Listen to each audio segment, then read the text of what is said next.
তৃতীয় বর্ষের রেজাল্ট কিভাবে দেখবেন দেখার জন্য প্রথমে ক্রোম ব্রাউজার ক্লিক করে নেবেন। সার্চ বারে গিয়ে এনইউ রেজাল্ট লিখে সার্চ করে দিবেন। করার পর দেখতে পাচ্ছেন এনইউ রেজাল্ট একটু ওয়েবসাইট চলে এসেছে, এটার উপর ক্লিক করে দিবেন। আপনার সামনে এইরকম একটি ইন্টারফেস আসবে। আপনি কিসের রেজাল্ট দেখতে যাচ্ছেন, ডিগ্রি, অনার্স, মাস্টার্স? আমি অনার্সে দেখতে জাস্ট এখানে অনার্সে ক্লিক করে দিবেন। অনার্স প্লাস এখানে ক্লিক করবেন। করার পর আপনি first year, second year, third year, fourth year আপনি কোন রেজাল্ট দেখতে যাচ্ছেন। আমি যেহেতু থার্ড ইয়ার, জাস্ট আমি থার্ড ইয়ার সিলেক্ট করে দিচ্ছি। দেখতে পাচ্ছেন এখানে আমার একটি ফর্ম চলে আসছে। দেখতে পাচ্ছেন third year, bachelor, honours, third year এখন আমার চলে আসছে। এখন আমার এক্সাম রোল বসে দিতে হবে।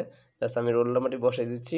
আমি রোলটি বসে নিলাম। বসানোর পর দেখছেন রেজিস্ট্রেশন নাম্বার, জাস্ট রেজিস্ট্রেশন নাম্বারটি বসিয়ে দিবেন। এখানে দেখতে পাচ্ছেন এক্সাম ইয়ার, আপনি কত সালে আপনি পরীক্ষা দিয়েছেন। জাস্ট এখানে ক্লিক করার পর আপনি আপনার সালটি দিয়ে নেবেন। দেখতে পাচ্ছেন 2023 সিলেক্ট করে নিলাম। করার পর দেখতে পাচ্ছেন এখানে একটি ক্যাপচার কোড দেওয়া আছে।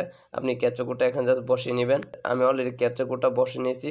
আরেকটি কথা, রেজাল্ট দেওয়ার সময় ওয়েবসাইটটি লোড নেবে। আপনারা মোবাইল দিয়ে দেখতে পারবেন না, অবশ্যই আপনাকে কম্পিউটারের মাধ্যমে দেখতে হবে, না হলে আপনাকে অন্য এক সময় দেখতে হবে মোবাইল দিয়ে। তো দেখতে পাবেন সার্চ রেজাল্ট, সার্চ রেজাল্ট একবার ক্লিক করে দিবেন। দেখতে পাচ্ছেন অলরেডি আমার রেজাল্ট শিটটি চলে এসেছে। আপনি ইচ্ছা করলে আপনি রেজাল্ট শিটে এইভাবে দেখে নিতে পারবেন। সো ভিডিওটা কেমন লেগেছে কমেন্টে বলতে ভুলবেন না, এবং ভিডিওটি যদি ভালো লাগে থাকে অবশ্যই চ্যানেলটি সাবস্ক্রাইব করবেন এবং ভিডিওতে লাইক কমেন্ট করে পাশেই থাকবেন পরবর্তী ভিডিও পাওয়ার জন্য।